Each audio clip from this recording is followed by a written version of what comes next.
KPBS On Demand is supported by UC San Diego's Art Power, presenting cellist Joshua Roman performing from his album Immunity, alongside music by J.S. Bach and more, Sunday, June 22nd at UC San Diego's Epstein Family Amphitheater. Reserve your tickets at artpower.ucsd.edu. Good morning, I'm Debbie Cruz. It's Hump Day. It's Wednesday, June 29th.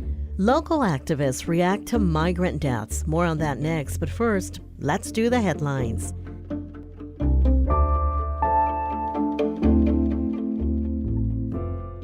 The San Diego County Board of Supervisors yesterday unanimously approved a more than $7 billion budget for the next fiscal year.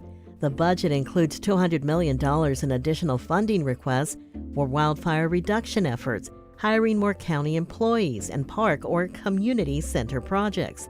The budget includes funding for additional positions within the county's mental health system, shelters for people experiencing homelessness, and health care in county jails. The new budget takes effect Friday, July 1st. A bill which would allow Californians to hold gun manufacturers accountable is now awaiting the governor's signature. Local Assembly member Chris Ward introduced the bill. AB 1594 would allow individuals, local governments, and the California Attorney General to sue gun manufacturers for harm caused by their products. A San Diego County man was sentenced this week for taking part in the breach of the U.S. Capitol on January 6. Philip James Weisbecker was sentenced to 30 days in jail and 2 years of probation. In March, he pleaded guilty to a federal misdemeanor for joining the mob that entered the Capitol. Weisbecker spent about an hour inside the Capitol building on January 6, 2021. 2 additional San Diego County residents were previously charged in connection with the breach. From KPBS, you're listening to San Diego News Now. Stay with me for more of the local news you need.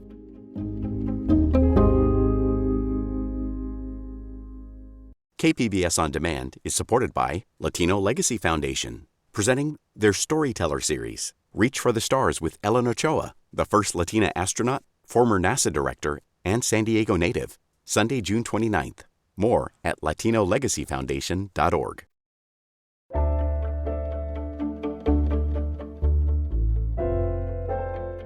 A devastating tragedy. 51 migrants were found dead in the back of a tractor trailer in Texas.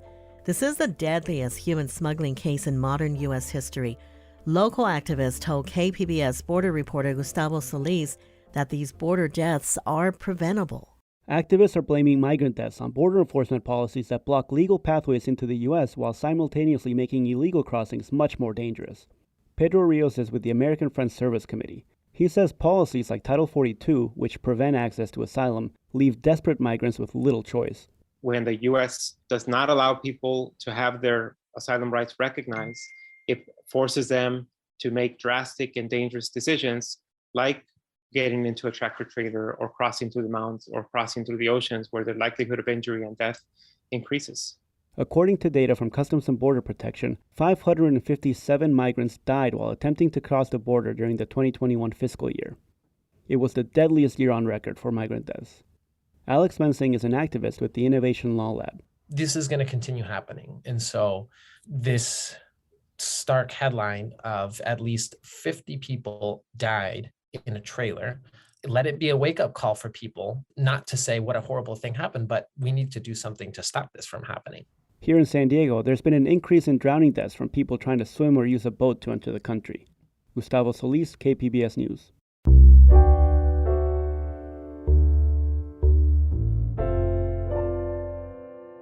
Tens of thousands of families throughout California are facing eviction in 2 days. That's when rent relief eviction protections expire. KPBS reporter John Carroll says tenants' rights groups are calling for action. It's been almost 2 years since California's eviction protections went into effect. But barring any last-minute action from the state, the protection goes away on July 1st, leaving people like Imperial Beach resident Patricia Mendoza in a slowly building state of panic. This is not only very stressful for me, but it's very unstable for my children. My son is going to 7th grade. He's scared. What happens if we're not going to be living here? Earlier this month, several statewide advocacy groups filed a lawsuit against the State Department of Housing and Community Development. The suit accuses the department of administering relief in a way that is opaque, denies applicants due process upon denial, and disproportionately harms tenants on the basis of race, color, or national origin. Whether a court will step in and help the tens of thousands of Californians set to be kicked out of their homes soon is anybody's guess. John Carroll, KPBS News. San Diego City Council extended a safe parking program for people experiencing homelessness in the region.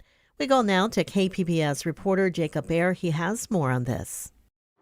San Diego's safe parking program will continue through June 2023, and it soon will provide 24-hour housing, shelter, and services for San Diegans experiencing homelessness at a Mission Valley parking lot. For the moment, the service is only available from 6 p.m. to 7 a.m. On Monday, Natalie Rashke told the City Council those hours didn't work for her family, who have been living in a vehicle for the past few years. 6 of us are in a van, and that is more comfortable than going to some of the safe lots or shelters that the city has to offer. Jewish Family Services runs the safe parking program, which includes the Mission Valley site and 2 additional locations in Kearny Mesa. Jacob Ayer, KPBS News.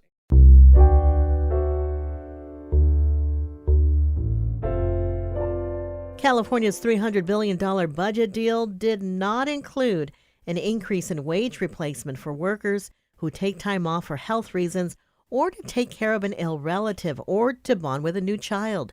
But as we hear from KQED's Farida Jabala Romero, advocates say they're hopeful about further negotiations with Governor Newsom. State disability insurance and paid family leave benefits are paid for by the vast majority of workers in California. You can probably see that 1% tax on your pay stub. All right, so I'm sitting at home with my kids looking at my pay stub, and there's earned income, taxes. Oh, there it is, SDI tax. Our money goes into a collective fund, and then when we need to use disability insurance or paid family leave, the state uses that fund to pay most of us back 60% of our wages for a limited time. That's to make sure there's enough money for everyone who needs it. The problem is, people who are already living paycheck to paycheck can't afford to take that big of a pay cut, but they're still taxed for the benefits wealthier workers are more likely to use, says Katie Woodchit, an attorney with Legal Aid at Work. We know that it's not humane or cost efficient to force back to work new parents, folks who are sick or injured, or their family caregivers before they're ready. But that's exactly what happened to Rosalba Contreras, an administrative assistant in San Bernardino County when she had her second baby. I wasn't able to take my full maternity leave. I wasn't able to take care of myself like I was supposed to or like the doctors wanted. Contreras took only half of the 16 weeks of leave she was eligible for after her C-section, she says. The state sent her less than $1,500 a month while on disability, but her medical bills alone were more than $1,000 a month. I had to borrow money from my parents. I had to borrow money from family and friends. She says what pained her the most was that she spent a big chunk of her leave hospitalized because of complications from the C-section without seeing her baby. Then she was only able to take 2 weeks at home with her newborn before heading back to work. She cried a lot. And that was very hard. It was very, very traumatic. I wish I would have been able to afford to stay home longer and bond with my baby, because bonding with her for only 2 weeks was really nothing. Sometimes the consequences of not taking needed time off can be deadly, says Dr. Sharad Jain, a primary care doctor at Sacramento County Health Center. He remembers a Latino dad in his 50s who should have taken disability insurance to get a biopsy, a CAT scan, and treatment, but he was worried that the rates were too low when he spoke with our social worker. And he said, I have to go to work because if I don't make my full salary, I'm not going to be able to support my family. That patient ended up getting a lung cancer diagnosis too late, says Jane, and the man died prematurely, leaving his kids and family on their own. That's why the doctor supports a proposal by lawmakers to increase disability and paid family leave payments to 70 to 90% of people's wages, with the higher rate for lower income workers making about $57,000 or less per year. I think that would do a huge amount to provide them with the freedom to make decisions that would optimize their health. And for me as a provider, I would love to see that happen because I think that would lead to a healthier community and ultimately lower costs for our system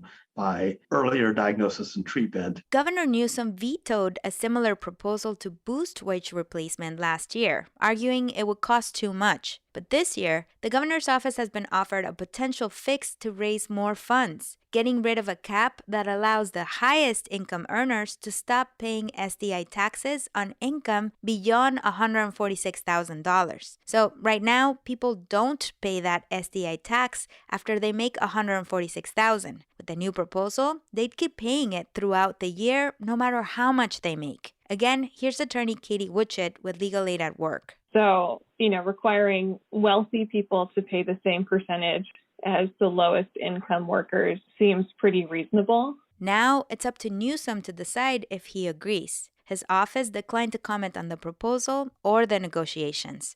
That was Farida Javala Romero with KQED. Coming up, we meet San Diego Unified's 2 new student board members. That's next, just after the break.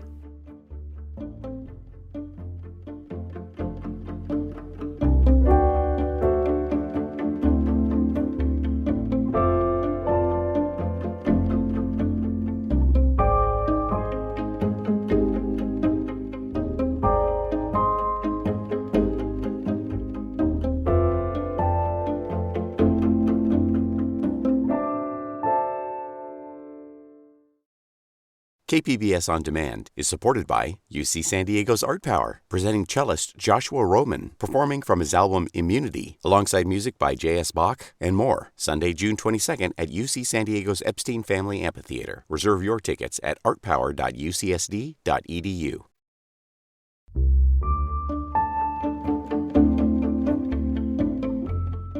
Costco is coming to the Westfield North County Mall. Escondido City Council on Monday approved leasing the former Sears building to the retailer. In the last couple of years, the shopping center has lost some big names like Nordstrom's and Sears, leaving empty storefronts behind.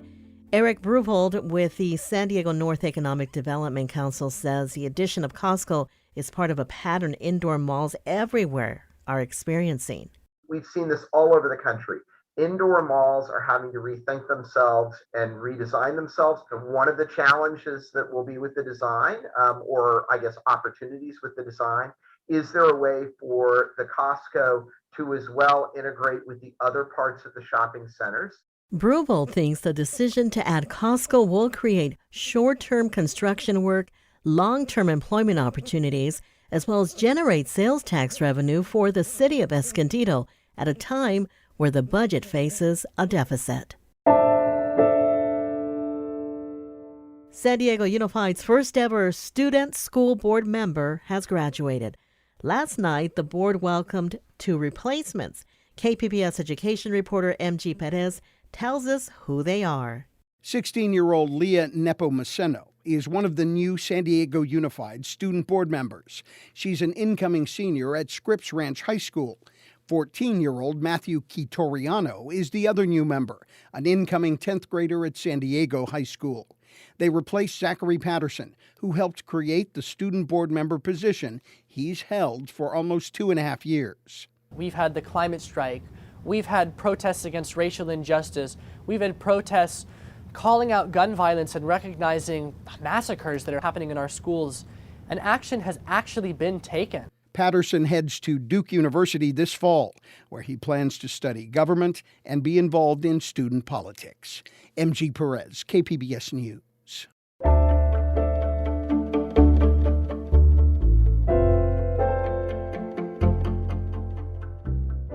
Wild Song Productions staged 3 shows before the pandemic shut the young company down. But they returned this year with a full slate of shows, including one of my favorites, Jekyll and Hyde, which opens tomorrow night at OB Playhouse. It is a musical based on Robert Louis Stevenson's classic Victorian tale of the strange case of Dr. Jekyll and Mr. Hyde. KPBS arts reporter Beth Accomando speaks with actor Cody Ingram, who takes on the dual roles of the well-intentioned Dr. Jekyll and his bestial alter ego. So Cody, you are playing Jekyll and Hyde. So what is that experience like? It's fun. It's very challenging. As an actor, you spend a lot of time coming up with the character and making them real and what they want, what they desire. But then you have to do it for two different people, and you have to find a way to switch between them and not make it look ridiculous. So it's been a wonderful challenge to explore that. When movies do Jekyll and Hyde, they have the ability to do special effects and editing. So when you're doing this transformation on stage, what are you doing and what are those challenges? So when I first read the book, the one thing that jumped out to me was this idea of not so much that the experiment caused Hyde to show up, it was that the formula triggered something that was already inherent within Jekyll. So I worked a lot with like the idea of dissociative identity disorder, and that's kind of where the basis of my work began. This idea of in your brain, someone is sitting in the chair, whether that is Jekyll or it is Hyde, and Hyde starts to pull Jekyll out of the chair multiple times as he gets more comfortable and has more control over Jekyll. So I watched a lot of videos of people switching on camera and what that looks like, what that feels like, and that's kind of where I started with my research, and that's really how I am approaching this. So this is going to be more of a like psychological transformation. Yeah, my body posture changes and the voice changes. I wanted there to be a way to show that Hyde was an extension of Jekyll. He's not necessarily a totally different person. He's Jekyll if Jekyll were released and able to explore any inhibition times 200. And this is a musical. What's singing this role like? Is the music like very different for Jekyll versus Hyde? So this musical was written around the same time as like the opera, so Phantom, Les Mis. So that style is very particular to this show. We've really tried to add a lot of modern flair to it, but the style is something that I really wanted to honor and I really wanted to stick with. So singing it is actually very similar to where my voice likes to sit. It's a little more popera. It's like a little bit of operatic round tone with some modern flair, add some pop sound in there, and that's kind of where the music generally sits. So it's really fun to mess around with that and to have that kind of ability to explore in that style. Somehow I've got to rebuild all the dreams that the winds have scattered, from the fates have shattered. I'll retrieve what mattered. Somehow I'm beating until the evil has been defeated, till my work's completed. I will not be cheated! As an actor, I always ask myself, what do I get to experience today? And it's this idea of stepping into someone's shoes who thinks they are so altruistic and someone who is doing something that they feel is for the greater good, but then they become addicted to their own mistake, I guess. And I really wanted to show that Jekyll is not good, he's not evil, he's flawed, like most people. And we are still in the pandemic. What is it like performing a show like this, which has some darker tones and is, looking to our dark side, and doing that at this particular time? Do you think people are going to be receptive to that, or are they looking more for escapism of a different kind?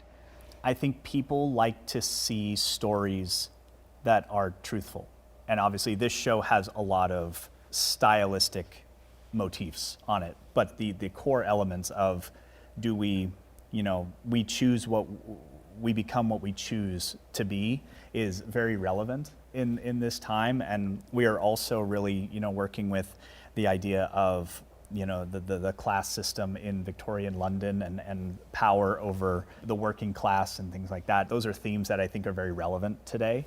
And also I think people like to enjoy a journey that they can kind of watch from a distance but experience for themselves as well. So I do think that this show has a lot of relevant themes to it. I think it will resonate with a lot of people. That was KPBS arts reporter Beth Accomando speaking with actor Cody Ingram. Wild Song's Jekyll and Hyde opens tomorrow at OB Playhouse and runs through July 10th.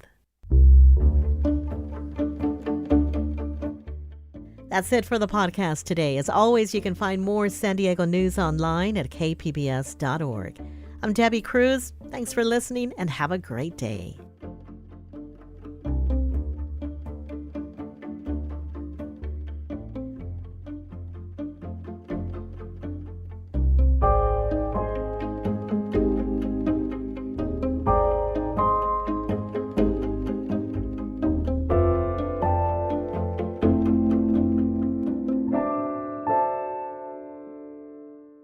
KPBS On Demand is supported by the San Diego County Toyota dealers, offering a new 2025 lineup of vehicles at your local Toyota dealer, including a new Tacoma with turbocharged 4-cylinder engines and a hybrid powertrain option. The San Diego County Toyota dealers. We make it easy.